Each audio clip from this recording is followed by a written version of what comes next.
A polícia utiliza imagens de câmeras de segurança para rastrear criminosos e solucionar mistérios. Ela pode ser usada para identificar novos suspeitos ou provar a culpa de alguém já suspeito do crime. Em muitos casos, essas provas cruciais muitas vezes são o que garante o sucesso do caso no julgamento. Número 10. Em 2021, uma foto de resgate e imagens de câmeras de segurança ajudaram a polícia a rastrear os culpados de um sequestro para resgate em Sydney. Um pijama simples foi a pista usada para rastrear os criminosos do sequestro de Michael Haddad. O sofrimento iniciou logo após o meio-dia de 24 de outubro de 2020. Naquela manhã, uma van branca desconhecida entrou no estacionamento subterrâneo do condomínio em Ryde, onde Michael morava. Ela esperou até Michael entrar na garagem pouco depois do meio-dia. 3 homens mascarados agarraram Michael e o forçaram violentamente a entrar na van. A van foi vista depois nas câmeras de segurança saindo do local, sem deixar nenhum sinal de que algo estava errado.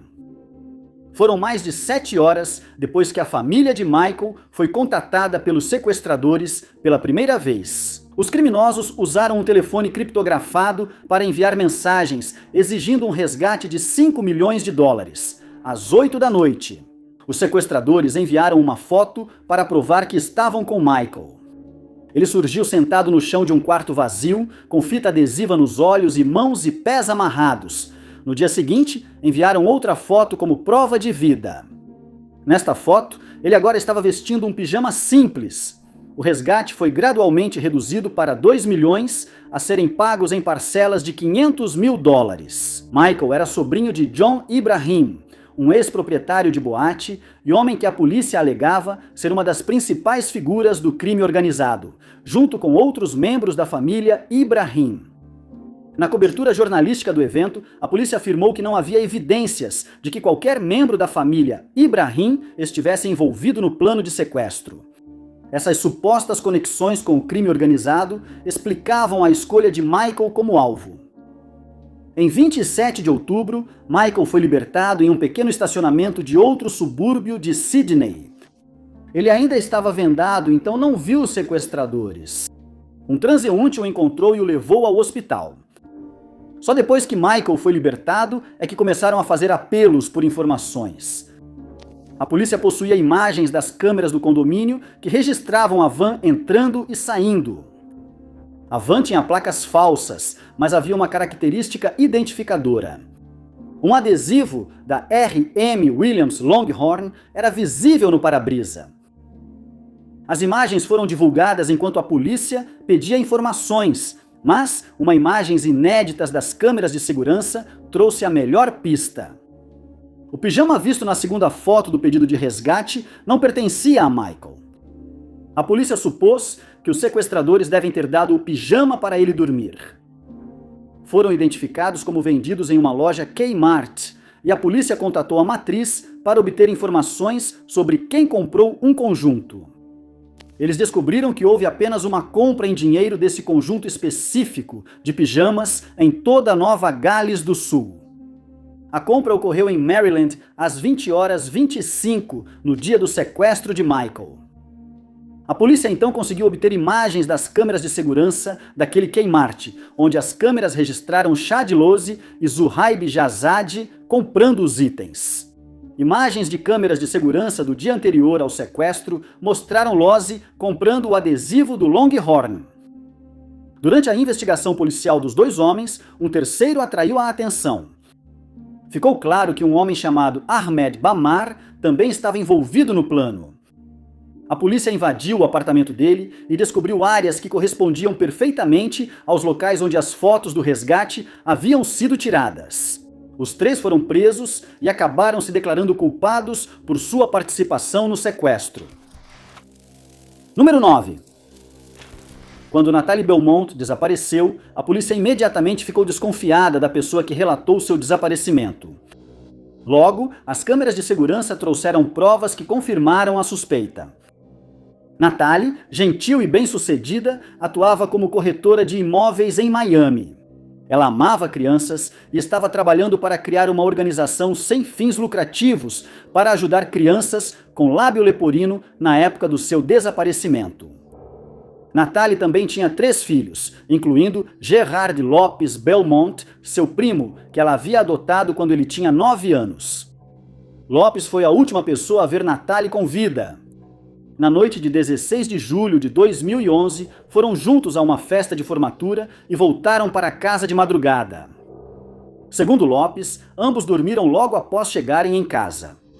Ao acordar perto do meio-dia, Natalie não estava em lugar algum. Lopes comunicou o desaparecimento da mãe, mas amigos disseram que ele não demonstrava muita preocupação. Um vizinho notou seu comportamento estranho. Nos dias seguintes, ele perguntou várias vezes sobre a câmera de segurança da casa deles. Supostamente, ele queria saber se ela havia registrado algo que pudesse ajudar na investigação do desaparecimento da mãe. Em condições normais, isso seria razoável para a família de um desaparecido. Mas o vizinho achou algo estranho em Lopes. Ele disse que as imagens eram ruins e não dava para ver muito. Ele levou as imagens da câmera para a polícia. As imagens mostram Natalie e o filho voltando para casa logo após as 3 da manhã, na noite do desaparecimento. 2 horas depois, uma pessoa parecida com Lopes saiu da casa e moveu o carro de Natalie, deixando o porta-malas perto da porta da frente. Entre 5h12 e 5h16 da manhã, a pessoa foi vista levando um objeto grande da casa ao porta-malas do carro. Segundo a polícia, o objeto tinha tamanho de um corpo adulto e a pessoa teve dificuldade para colocá-lo no porta-malas. Depois entrou no carro e foi embora. Pouco tempo depois, ele voltou e pegou mais itens da casa em grandes sacos de lixo brancos e foi embora. Ele voltou após 8 minutos. A filmagem mais recente do circuito interno foi às 7h41 da manhã, mostrando a mesma pessoa limpando o exterior e o interior do carro. As imagens contradisseram Lopes. Ou ele estava acordado e se movendo na manhã do sumiço da mãe, ou alguém parecido estava escondido em sua casa. O corpo de Natalie só foi encontrado 3 dias depois, em um pântano a menos de 1 milha de sua casa. Provas de DNA e imagens das câmeras de segurança foram usadas como evidência de que Lopes cometeu o crime. Lopes negou a acusação, mas foi considerado culpado no tribunal. Número 8. Na tarde de 9 de junho de 2016, câmeras de segurança do metrô de Londres registraram um crime chocante que poderia ter custado a vida de um homem. Elas deram à polícia provas suficientes para prender o criminoso. Câmeras de segurança na linha Jubilee da estação Bond Street registraram passageiros aguardando o trem após o trabalho. De repente, um homem de branco correu até a plataforma. Outro homem de branco tentou impedir o recém-chegado, mas não conseguiu evitar que fosse empurrado da plataforma. Os outros passageiros correram até a beira enquanto a vítima tentava sair dos trilhos energizados. Na confusão, o criminoso fugiu. O incidente começou em um trem anterior. David Petraziak estava voltando para a casa do trabalho na construção quando percebeu outro passageiro agindo de forma agressiva. O homem gritava com outros passageiros e claramente havia bebido. David decidiu intervir. Ele disse ao homem para se acalmar e ir para casa. Infelizmente, o outro homem, depois identificado como Christopher Cole, não seguiu o conselho. Cole assumiu uma postura de boxeador e parecia que ele estava se preparando para que a situação se tornasse violenta. David imobilizou o homem com uma gravata enquanto ele gritava. Após alguns instantes, David o largou, achando que Cole iria parar. Segundo depoimentos posteriores, ambos retornaram aos seus assentos. Parecia que aquele seria o fim. David desceu do trem na Bond Street para trocar de linha. O que ele não notou foi que Cole o seguiu ao sair do trem, subindo e descendo as escadas rolantes da estação de metrô. Ao chegar à plataforma certa, tentou puxar David de volta às escadas rolantes. David se livrou dele e novamente parecia que Cole recuava. Ele voltou sozinho às escadas rolantes e, ao chegar ao topo, pareceu mudar de ideia novamente. Câmeras de segurança flagraram Cole descendo correndo pela escada rolante que subia e indo para a plataforma. Foi então que ele empurrou David nos trilhos. Os trilhos estavam eletrificados e David disse depois que podia sentir a eletricidade passando pelo seu corpo. Mas ele usava sapatos de sola de borracha, o que pode ter evitado ferimentos graves com a corrente. Ele ficou atordoado, quebrou um dedo, mas manteve-se alerta para sair dos trilhos. Menos de 30 segundos depois, um trem entrou na estação. Quando a polícia foi alertada sobre o incidente, Cole já havia fugido do local do crime, mas com a extensa rede de câmeras no metrô, não demorou muito para localizá-lo. Ele pegou 10 anos de prisão. David não ficou gravemente ferido, mas sofreu hematomas graves e problemas de saúde mental com os quais ainda lidava na época da sentença. Número 7. Após o longo feriado de Páscoa, funcionários de uma empresa de cofres em Hatton Garden, Londres, retornaram ao trabalho e encontraram um buraco no cofre de segurança. Joias, ouro e dinheiro em espécie, avaliados em milhões de libras, foram roubados naquele que rapidamente se tornaria um dos assaltos mais famosos da década. A polícia foi chamada a Hatton Garden Safe Deposit Limited na manhã de 7 de abril de 2015. O prédio situava-se em Hatton Garden, distrito londrino famoso pelo comércio de joias. Muitos dos comerciantes que trabalhavam na região ao redor guardavam seus bens na instalação para mantê-los em segurança. Agora muitos eram avisados que seus pertences foram roubados. Os investigadores rapidamente começaram a trabalhar para descobrir como o crime havia acontecido. O final do ato era fácil de ver. Os ladrões conseguiram descer ao cofre subterrâneo sob as movimentadas ruas de Londres. Eles encontraram uma porta grossa de aço com fechadura de combinação. Em vez de arrombar, usaram furadeira com ponta de diamante para fazer um buraco na parede. O buraco ficou para trás, mas quase não havia outras evidências. Não foram achadas digitais e os discos rígidos das câmeras internas foram roubados. Mas havia várias outras imagens de câmeras de segurança próximas. A investigação começou com a análise de centenas de horas de gravações para tentar descobrir o ocorrido.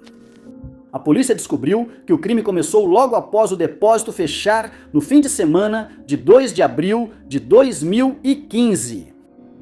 Pouco tempo depois, uma van branca sem características distintivas apareceu no local. No dia anterior, cabos elétricos sob a rua pegaram fogo.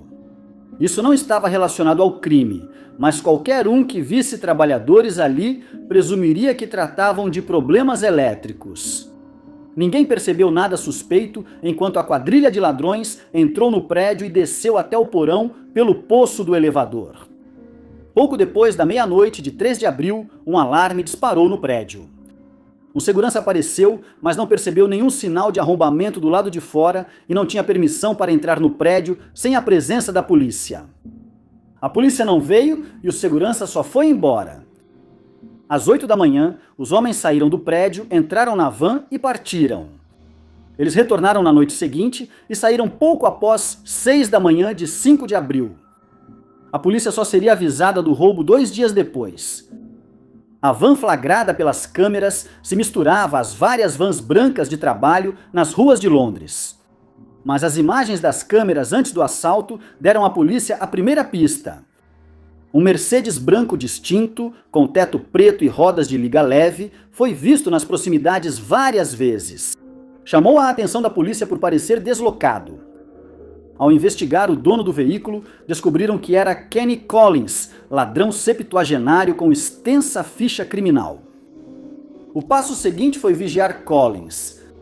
Com câmeras de segurança e registros telefônicos, a polícia descobriu que ele tinha mantido contato com muitos outros criminosos idosos. Com os nomes, a polícia comparou a aparência e o jeito de andar dos suspeitos com as imagens das câmeras de segurança do assalto. Escutas foram instaladas nos carros dos suspeitos e a polícia ouviu conversas em que eles se gabavam de ter feito um dos maiores roubos do mundo.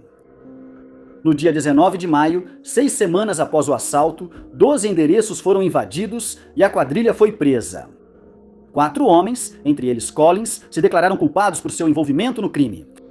Outros 4 foram julgados e considerados culpados. Número 6. Em setembro de 2023, ocorreu uma busca nacional por um prisioneiro que escapou de uma prisão no oeste de Londres, Inglaterra.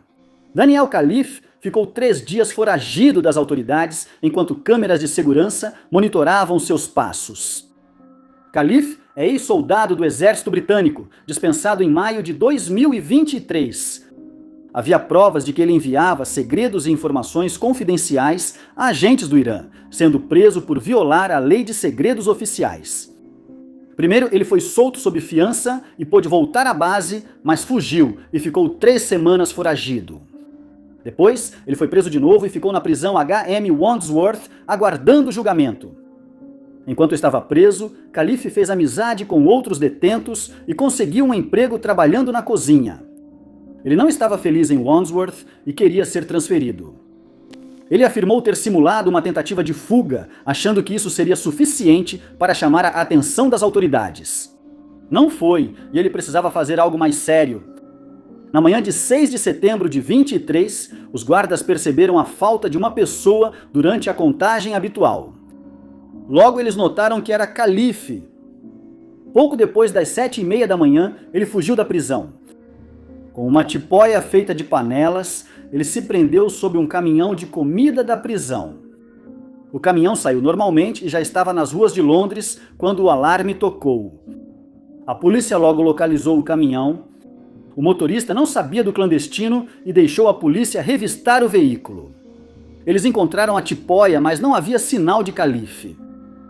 Uma caçada nacional começou. Fotos dele saíram em jornais e notícias e imagens das câmeras do caminhão foram divulgadas. Isso levou à primeira pista. Uma mulher em Wandsworth viu um homem de camiseta branca e luvas rosas saindo debaixo do caminhão de comida mostrado nas câmeras de segurança. Na hora, ela não fazia ideia do que estava vendo, mas quando a notícia da fuga da prisão se espalhou, ela percebeu quem era o homem. A pista deu à polícia um ponto inicial para agir. Por dias, cães farejadores e helicópteros da polícia buscaram por todo o oeste de Londres. O público enviou várias dicas e a polícia reuniu imagens de câmeras de segurança que mostraram que Khalif ficou na área. Por fim, na manhã de 9 de setembro, a polícia recebeu uma dica que levou ao criminoso. Durante a noite, ele foi visto na região de Chiswick. A polícia deu seguimento a essa e a outras informações de inteligência, o que os levou a Northolt. Um policial à paisana então percebeu o fugitivo andando de bicicleta e o prendeu. Khalif foi levado de volta à prisão, onde também foi acusado de fugir da custódia legal. Khalif negou todas as acusações, mas durante o julgamento admitiu ter fugido da prisão. Ele disse à polícia que não sabia que fugir da prisão era ilegal.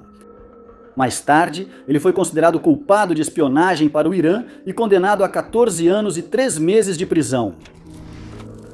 Número 5. Era de madrugada quando uma mulher em Ohio acordou e encontrou o carro da filha em chamas em frente à sua casa. Imagens da câmera de segurança e a ação rápida da polícia fizeram com que o culpado fosse rapidamente preso. As imagens da câmera do lado de fora da casa da streamer da Twitch, Kylie Carter, registraram algo estranho no início da manhã de 16 de maio de 2023. A câmera mostrava um bairro residencial tranquilo, onde raramente se via pessoas tão cedo. A câmera registrou um homem de chapéu e máscara cirúrgica se aproximando do carro estacionado em frente à casa e colocando algo parecido com um tijolo no capô. Ele saiu, mas retornou logo após com um balde de onde saíam 2 pedaços de pau. O balde foi posto sobre o tijolo e o homem acendeu os paus antes de fugir. Em poucos instantes, o dispositivo improvisado fez com que toda a parte da frente do veículo pegasse fogo. Kylie não estava em casa no incidente, mas sua mãe e os pets estavam. Por sorte, a mãe dela acordou com a confusão e viu as chamas. A filha dela já tinha sido perseguida por transmitir videogames na Twitch, e a mulher temia que alguém perigoso estivesse do lado de fora. Ela ficou em casa e ligou para o 911, vendo as chamas se aproximarem do prédio. Polícia e bombeiros chegaram rápido e apagaram o fogo antes que ele passasse da cerca externa da casa. Ninguém se feriu, mas a polícia ainda tentou encontrar o criminoso rapidamente. Não demorou muito para que eles localizassem um indivíduo suspeito em um carro não muito longe da casa. O homem parecia fingir que dormia em seu veículo estacionado à beira da estrada em um bairro residencial. O homem afirmou que tinha vindo de Nova York e estava de caminho de visitar um amigo que morava em Ohio. Ele encostou o carro por volta da meia-noite porque estava cansado e queria tirar um cochilo, mas acabou dormindo por mais tempo do que pretendia. A polícia ficou imediatamente desconfiada da história dele, especialmente porque o homem estava usando exatamente a mesma roupa que a pessoa nas imagens das câmeras de segurança. Ele foi preso e identificado como Farhan Jamil. Jamil voou de Nova York para Ohio levando o equipamento do crime. Segundo relatos, ele seguia Kylie na Twitch e já havia enviado dinheiro a ela. Ao descobrir que ela tinha namorado, sentiu-se enganado e quis se vingar. Em outubro de 23, ele se declarou culpado e foi condenado a 46 meses de prisão. Número 4. Ao atenderem a um chamado em um depósito de dinheiro rural em Kent, Inglaterra, a polícia não imaginava que desvendaria o maior roubo de dinheiro da história britânica.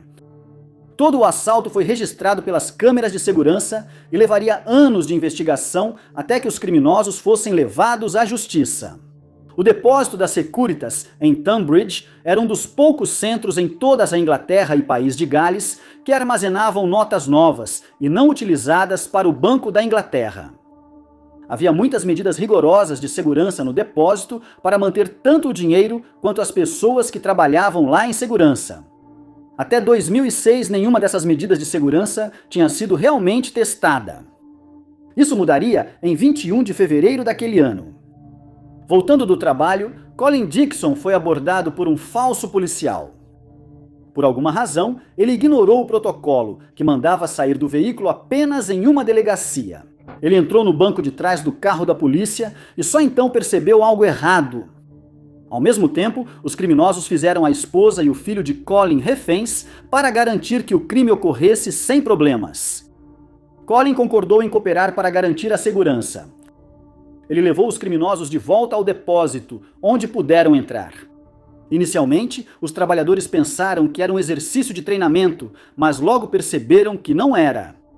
Câmeras de segurança flagraram criminosos amarrando trabalhadores do depósito e carregando muitas cédulas no caminhão trazido por eles.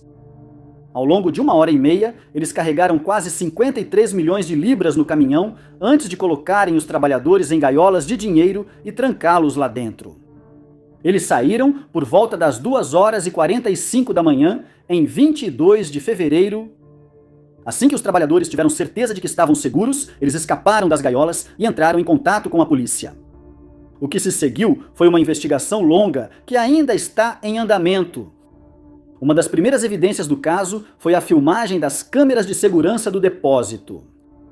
A polícia analisou imagens do dia do roubo e das semanas anteriores. A polícia localizou o prédio onde Colin esteve antes de ser levado ao depósito para o roubo e encontrou um mapa básico do depósito. Ficou claro que foi um trabalho interno. As imagens de segurança do depósito revelaram o cúmplice. Meses antes do roubo, Amir Hissinaj começou a trabalhar no depósito. Imagens de segurança o mostraram agindo de forma estranha, parado diante das portas e virando em ângulos incomuns. Ele analisava o prédio e depois a polícia encontraria uma câmera espiã presa ao cinto usada para mapear o depósito. Durante o pedido de informações da polícia, denúncias começaram a chegar. E à medida que as denúncias chegavam, a polícia conseguiu identificar os nomes dos homens vistos nas imagens. Eles compararam o porte físico e o jeito de andar das pessoas, que em alguns casos eram facilmente reconhecíveis. Em junho de 2007, começaram os julgamentos de 8 pessoas envolvidas no crime. O suposto mentor, Lee Murray, não estava entre essas pessoas. Ele fugiu para o Marrocos após o crime, junto com o cúmplice Paul Allen.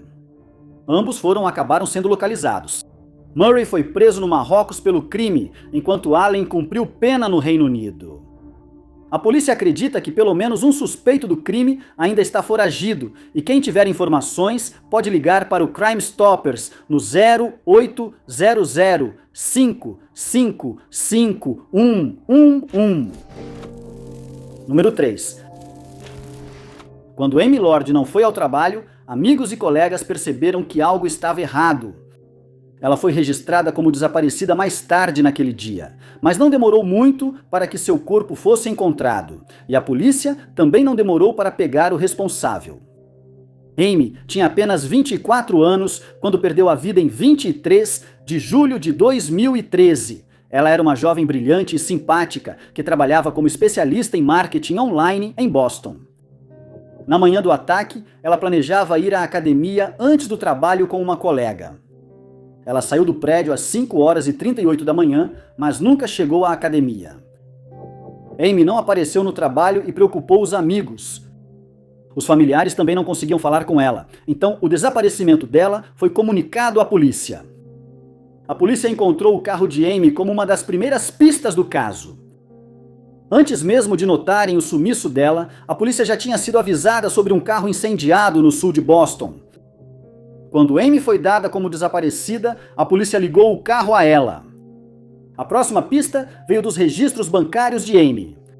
Mostrou que ela passou a manhã indo a 5 caixas eletrônicos sacar dinheiro. A polícia obteve imagens das câmeras desses caixas, mostrando Amy com ferimentos no rosto. Outra pessoa também dirigia o carro dela. O indivíduo não foi visto claramente nas câmeras, mas a polícia sabia que era quem procuravam. Enquanto a polícia reunia evidências, outra descoberta foi feita. O corpo sem vida de Amy foi encontrado no Hyde Park. Ela foi atingida várias vezes por um objeto cortante. A investigação de pessoa desaparecida agora havia se tornado algo mais sério, mas a descoberta deu à polícia um novo local para investigar. A polícia analisou o trajeto entre o local onde encontraram o corpo de Amy e o carro, buscando postos de gasolina onde o suspeito poderia ter comprado combustível. Depois, analisaram as câmeras dessas áreas procurando o carro de Amy. Por volta das 8, alguém no carro de Amy parou em um posto de gasolina próximo ao cruzamento. As imagens de uma loja de bebidas não captaram bem o homem, mas o mostraram conversando com outra pessoa, que depois se apresentou à polícia e o identificou como Edwin Alimani. Não demorou muito para que Alimani tivesse problemas com a polícia novamente. Durante a investigação do caso Amy, a polícia foi informada de um incidente semelhante com outra mulher. Kaylee Ballantyne morava a uma curta distância da casa da Amy. Quando ela voltou para a casa do seu turno da noite, no fim da noite de 23 de julho, foi atacada por alguém que forçou a entrada no prédio do seu apartamento. Ela reagiu e conseguiu chutá-lo na mão enquanto ele empunhava uma arma. Ele se feriu e fugiu do local. Kaylee pediu ajuda e foi levada ao hospital. A polícia novamente coletou imagens das câmeras de segurança próximas ao prédio. Imagens mostraram um homem com camisa enrolada na cabeça deixando a área. O homem tinha tatuagens iguais às de Alimani. Pouco tempo depois, Alimani entrou no mesmo hospital onde Kaylee estava sendo tratada. Um paramédico avisou as autoridades, já que o ferimento e a aparência dele batiam com a descrição de Kaylee, e ele foi preso ali mesmo. Ele foi condenado como culpado e pegou prisão perpétua. Número 2. Paul Allen estava tentando mudar de vida quando um ataque horrível quase lhe custou a vida.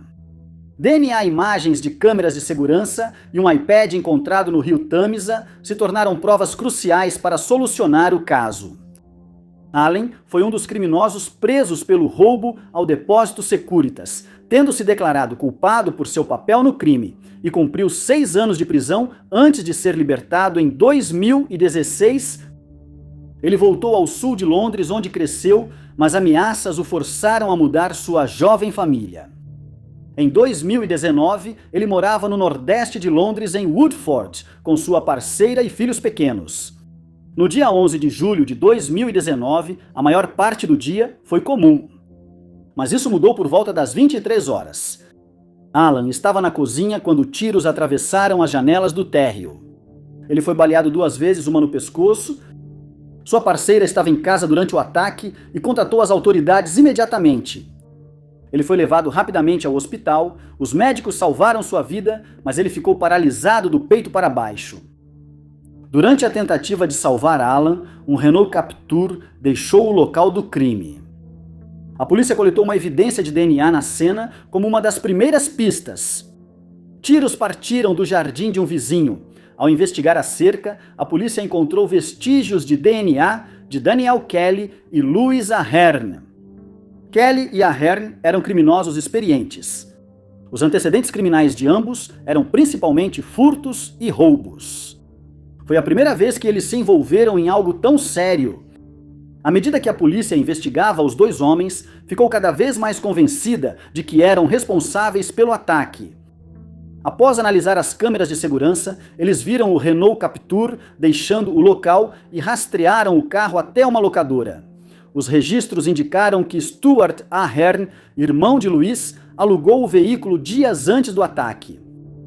Os 3 homens foram presos, mas a polícia continuou coletando provas. Outra prova crucial foi encontrada com a ajuda de Louis Ahern. Por algum motivo, Ahern confessou estar na propriedade no momento do crime. Ele disse que achava que eles só queriam observar a propriedade para um possível arrombamento e desconhecia qualquer plano de violência. Ele disse que mais tarde, depois de fugir do local do crime, eles pararam em uma estrada específica e ele saiu do carro para tomar um pouco de ar fresco. Kelly sumiu em direção ao rio Tâmisa e voltou sem explicar para onde foi. A polícia já havia visto esse momento nas câmeras, mas agora analisou melhor e enviou detetives com detectores de metal à margem do rio, suspeitando que Kelly descartou a arma ali. No lugar disso, encontraram um iPad cheio de lama. A equipe de perícia conseguiu extrair um cartão chip do aparelho que forneceu mais evidências digitais ligando os 3 homens entre si e ao próprio crime. O motivo do crime nunca foi esclarecido, mas o juiz suspeitava de razões financeiras. Os 3 homens já tinham cometido outros crimes antes do ataque a Allen, como um roubo em um museu em Genebra registrado por câmeras. Os homens foram presos por tentar vender bens roubados a um policial disfarçado e considerados culpados de conspirar para matar Allen, mas o juiz sugeriu que outros podem estar envolvidos. Os 3 homens foram condenados a penas que variam de 30 a 40 anos de prisão cada um. Número 1. Ying Zhang tinha apenas 26 anos quando desapareceu sem deixar rastros em uma tarde de junho de 2017. Só com imagens das câmeras de segurança, a polícia descobriu o que aconteceu com ela. Ying, jovem brilhante e estudiosa, foi para os Estados Unidos estudar. Formou-se como a melhor da turma na universidade e obteve mestrado na Universidade de Pequim. Em abril de 2017, ela viajou para os Estados Unidos como pesquisadora visitante na Universidade de Illinois, em Urbana-Champaign. Ela focava em estudar fotossíntese e produtividade das culturas. Em 9 de junho, ela planejava assinar o contrato de aluguel de um apartamento mais perto da universidade. Às 13h39, ela enviou uma mensagem para o corretor avisando que estava atrasada e que só chegaria às 14h10. O horário passou e ainda não havia sinal dela. Às 14h38, o corretor de imóveis enviou uma mensagem para ela perguntando quando ela chegaria, mas não recebeu resposta. Logo, os amigos de Ying ficaram preocupados com ela. Sem conseguir contato com ela, eles a registraram como pessoa desaparecida naquela noite. As buscas começaram de imediato. A polícia soube dos planos dela por meio do agente imobiliário e analisou imagens das câmeras de segurança do trajeto de Ying do apartamento ao local do encontro. A viagem teria exigido 2 ônibus. Imagens de segurança mostraram Ying fazendo a primeira parte da viagem sem problemas. Por volta das 13h50, ela desceu do primeiro ônibus. Ela esperou por um momento em um ponto pelo seu segundo ônibus, mas então percebeu que a linha para o seu apartamento parava do outro lado da rua. Câmeras de segurança flagraram Ying tentando sinalizar para o ônibus, mas o motorista não parou porque ela estava do lado errado da rua. Ela foi a outro ponto esperar o próximo ônibus. Enquanto caminhava, um Saturn Astra preto passou por ela. Pouco depois, câmeras registraram o veículo retornando e parando ao lado da estudante. Ela foi vista conversando com alguém dentro do carro por um momento e então entrou no veículo. Foi uma pista crucial e que eventualmente levaria a polícia até o culpado. Havia muito poucos carros com a descrição do veículo registrados na área, e a polícia investigou cada um deles metodicamente. Eles encontraram um homem chamado Bent Christensen. Ele foi inicialmente interrogado e afirmou ter estado em casa o dia todo no dia em que Ying desapareceu. O Saturn Astra, estacionado fora da casa dele, era idêntico ao das imagens das câmeras de segurança, inclusive o dano na calota. Christensen afirmou ter dado carona a uma mulher asiática no dia do desaparecimento de Ying, mas ela entrou em pânico depois que ele pegou o caminho errado e ele a deixou sair do veículo. Ele nem sabia que essa mulher era a mesma pessoa que eles estavam procurando e não sabia onde ela estava. A polícia não acreditou na história. A namorada dele, mais confiante da inocência dele, se ofereceu para usar um gravador escondido para provar isso. Após semanas sem provas, em 29 de junho, durante uma caminhada em memória de Ying, ele confessou ser o responsável. Christensen depois contou à namorada que levou Ying para seu apartamento, onde a atacou e tirou sua vida. Ele disse ter matado outras mulheres e que Ying foi sua 13ª vítima. Os investigadores confirmaram que essa parte era falsa, mas a primeira confissão estava correta. Nova busca em sua casa encontrou evidências de DNA que confirmaram o ataque e ferimento de Ying no local. Christensen foi condenado como culpado e pegou prisão perpétua. Depois, revelou-se que ele jogou o corpo de Ying em uma lixeira, esvaziada 3 dias após o sumiço dela, e seus restos nunca foram encontrados. Muito obrigado por assistirem. Se você gostou deste vídeo, não se esqueça de clicar no botão de curtir. Além disso, não se esqueça de se inscrever e ativar o sininho para ficar por dentro de todos os nossos próximos vídeos. Sou o Top 5 Unknowns e encontro vocês no próximo vídeo.